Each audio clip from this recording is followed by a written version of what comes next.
Hello aspirants, आज हम बात करेंगे आईबीपीएस पीओ के इंस्ट्रक्शन के बारे में।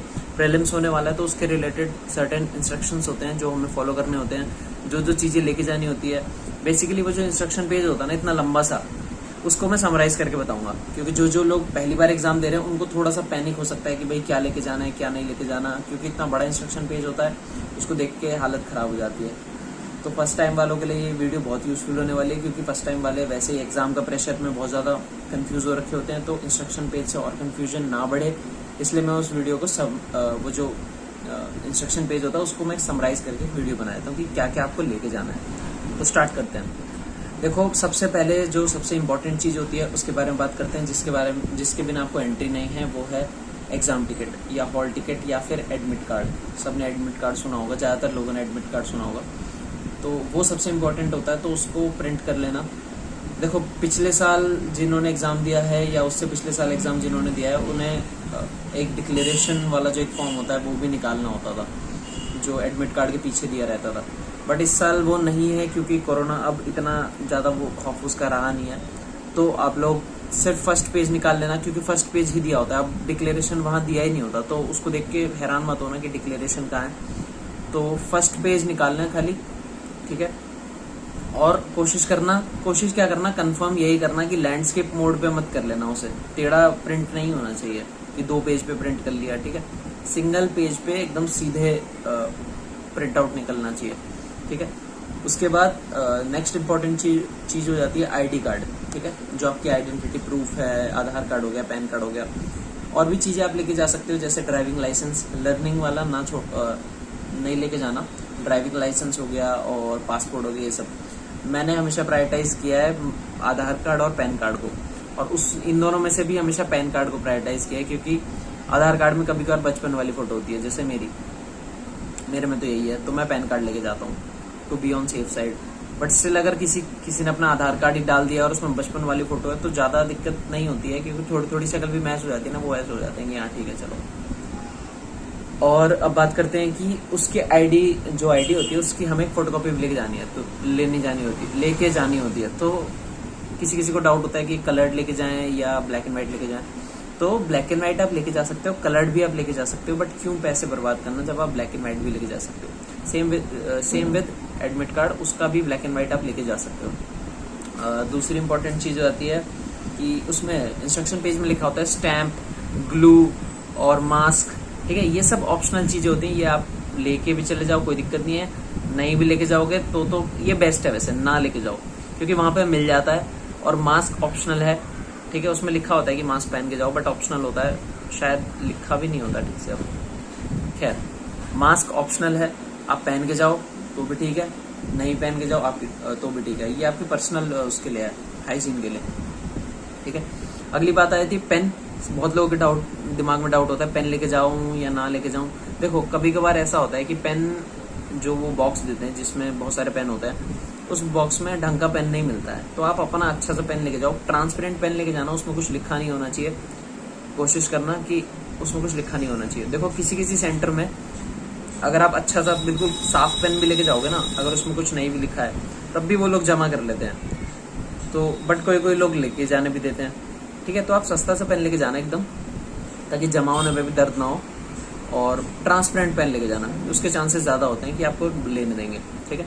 बाकी वहाँ पे पेन प्रोवाइड होते हैं, तो आप ना भी लेके जाओगे तो भी कोई दिक्कत नहीं है, ठीक है। और नेक्स्ट बात करते हैं वॉच। बहुत लोग पूछते हैं कि घड़ी लेके जाएं कि नहीं।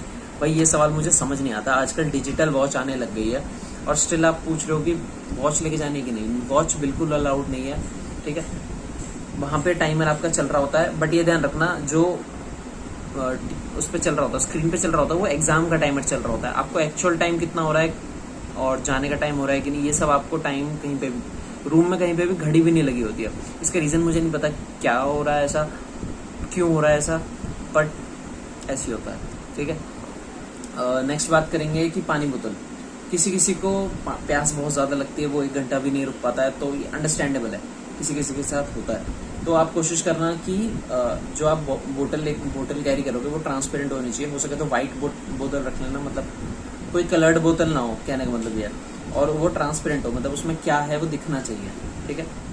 और उसमें कुछ भी ऐड नहीं होना चाहिए, किसी का भी एडवर्टाइजमेंट नहीं होना चाहिए, जैसे बिस्लेरी कोको कोला, ठीक है, ये सब नहीं होना चाहिए। और नेक्स्ट हो गया, अब तो बात करते हैं कि इंपॉर्टेंट टिप्स जो आपको ध्यान रखना है। अच्छा हाँ, और एक चीज, एडमिट कार्ड जब आप देखोगे उसमें वहाँ पे लिखा होता है सिग्नेचर, थंब इम्प्रेशन, और ठीक है, ये सब जो भी होता है वो आप यहाँ से फिल मत करके लेके जाना, ठीक है। आप ये जरूर फिल कर सकते हो, वहाँ पे लिखा होता है कि कौन सा आईडी प्रूफ आप ब्रिंग कर रहे हो और उसका नंबर, वो आप फिल कर सकते हो। फोटो का जो स्लॉट होता है जहाँ फोटो लगाते हैं वो आप फोटो लगा सकते हो, और बस बाकी और कुछ वहाँ पे लिखा भी होता है कि in the presence of invigilator, तो आपको यहाँ से करके नहीं लेके जाना, इन्विजिलेटर के सामने ही करना है, ठीक है। उससे थोड़ा ऑथेंटिकेशन मेंटेन रहता है कि आप वही पर्सन हो जो एग्जाम दे रहा है और जिसने फॉर्म भरा है, आप सेम ही पर्सन हो, ठीक है। बाकी बात करते हैं कि कभी कभार ना बंदे किसी किसी के ना 2 सिग्नेचर होते हैं। मैंने अभी रिसेंटली मैंने जो एग्जाम दिया था RRB PO का, किसी किसी के ना 2 सिग्नेचर होते हैं। जैसे मेरा एक ही है, बट पहले मेरे 2 थे। स्टाइल में चालू करते हैं 2 सिग्नेचर, ये मेरा ये वाला सिग्नेचर है, ये मेरा। तो वो सब जिसके भी हैं तो आप दिमाग में रखना कि मेरा एग्जाम सिग्नेचर कौन सा है, ठीक है। आप वहाँ पे अपना इनफॉर्मल सिग्नेचर मार दो और एग्जाम का सिग्नेचर कुछ और है, वहाँ पे दिक्कत हो जाएगी, ठीक है। तो उस दिक्कत को अवॉइड करने के लिए आप अपना एक ही सिग्नेचर रखो, या दिमाग में बैठा के रखो कि ये मेरा हवाबाजी वाला सिग्नेचर है, ये मेरा एग्जाम वाला सिग्नेचर है, ठीक है। और बात करते हैं कि एग्जाम में शीट्स कितनी मिलती है, एग्जाम में जो रफ शीट्स मिलती है वो कितनी मिलती है, कब मिलती है। देखो, रफ शीट सबको यूनिफॉर्म अमाउंट में मिलती है, सबको सेम मिलती है। आपको 5 मिल रही है तो बगल वाले को भी 5 मिलेगी। और देखो, जनरली ना जितनी नहीं होती है वो इनफ ही होती है, ठीक है। ऐसा नहीं होता कि आपको कम शीट मिलेगी या ऐसा होगा कि आपको शीट्स कम पड़ जाएगी। देखो, पड़ जाती है, किसी किसी को बहुत ज्यादा काट के करने की आदत होती है, बड़ा बड़ा लिखने की आदत होती है, तो उनके केस में कम पड़ सकती है। बट आप कोशिश करना कि आपको जरूरत ना पड़े, वरना बीच में आपको मांगना पड़ेगा एग्जाम के बीच में, उसमें टाइम खराब होता है, ठीक है। बाकी इनफ शीट्स होती है भाई, मेरे सही बताओ ना 2 शीट्स यूज होती है और 3-4 पड़ी रहती है, वेस्ट हो जाती है वो। तो अगर आपकी इससे भी ज्यादा यूज हो रही है तो थोड़ा सोचने की बात है। आप इसको अपने प्रैक्टिस में भी ले आया करो, जब आप प्रैक्टिस करो ना तो कम से कम जगह यूज किया करो। बाकी आप एवरेज जगह भी यूज करते हो ना, तब भी आपकी 1-2 शीट बच जाएगी। बट आप पूरा ऐसे सजा के अगर बनाओगे तो शीट्स यूज हो जाती है। तो इस डर में मत रहना कि शीट्स कम होती है, शीट्स मोर देन इनफ होती है, ठीक है। और शीट्स कब मिलती है, देखो कुछ लोग सोचते हैं कि भाई शीट्स जैसे हम बैठे तभी मिल जानी चाहिए। देखो, वो ना देने का रीजन ये है क्योंकि कुछ बच्चे क्या करते हैं, एग्जाम स्टार्ट होने से पहले ना टेबल्स लिख लेते हैं, वहाँ पे क्यूब्स लिख लेते हैं और अल्फ़ाबेट्स लिख लेते हैं, उसके जो नंबर्स होते हैं वो कर लेते हैं, ठीक है। प्रोजेक्शन बना के रेडी कर लेते हैं, सर्कल वाले और ये सब। तो वो चीज़ अवॉइड करवाने के लिए देखो, जो लोग कर लेते हैं ना उनको थोड़ा सा एक्स्ट्रा एज मिलता है 1-2 मिनट का, और जो लोग नहीं करते उनको कम मिलता है, वो टाइम कम, समझ रहे हो ना, टाइम बच जाता है इससे बेसिकली। तो वो चीज़ अवॉइड करवाने के लिए, ठीक है, इसलिए शीट्स देने की जो टाइमिंग होती है वो एग्जाम स्टार्ट होने से 5 मिनट पहले होती है मैक्सिमम। बट स्टिल बंदे लिख लेते हैं, जिसकी वजह से थोड़ा सा वो इंटरप्शन भी होता है उनके एग्जाम के बीच में, क्योंकि टीचर आके टोक देता है कि तुमने ऐसे क्यों किया। देखो, ये ना बहुत रिस्की चीज़ है। कुछ लोग लिख लेते हैं और बच जाते हैं, वो बाद में रिकमेंड करते हैं कि भाई लिख लिया करो, मैं बिल्कुल रिकमेंड नहीं करूँगा, क्योंकि देखो ये ना टीचर के मूड पे है। अगर इन्विजिलेटर मूड अच्छा है उसका आज, तो वो छोड़ देगा कि बेटा ऐसे मत करो, ये लो दूसरी शीट, ये शीट वापस करो।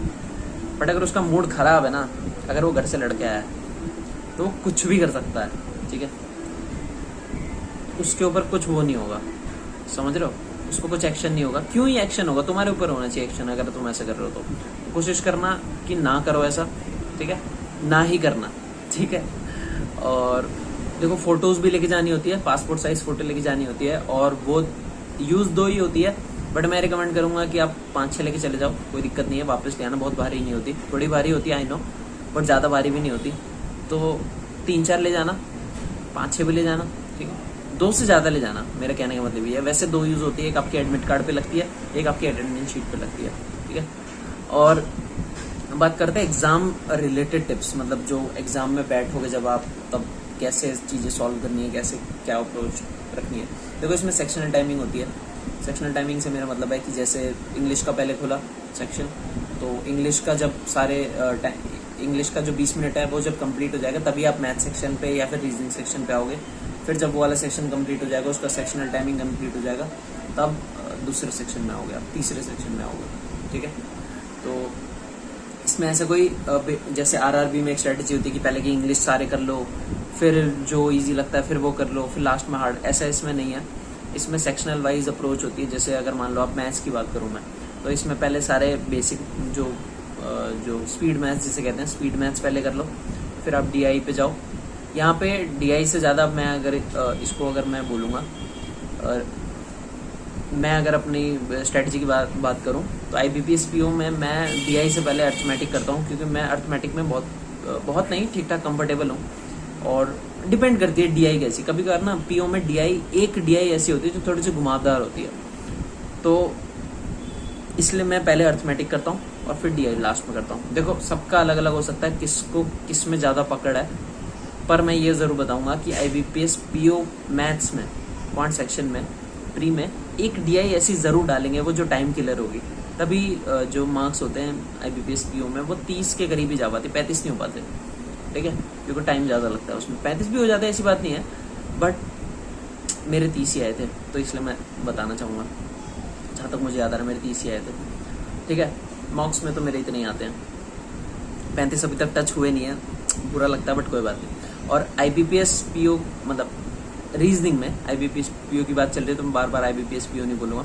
रीजनिंग में पजल्स थोड़ी सी एक दो टफ आ जाती है, बट इतनी टफ नहीं होती है, बट स्टिल इसमें भी मैं यही रिकमेंड करूँगा, पहले इनइक्वालिटीज़, सिलोजिज्म और ये सब जो मिसलेनियस वगैरह होता है ये सब पहले कर लो, लास्ट में पजल को दिया करो, ठीक है।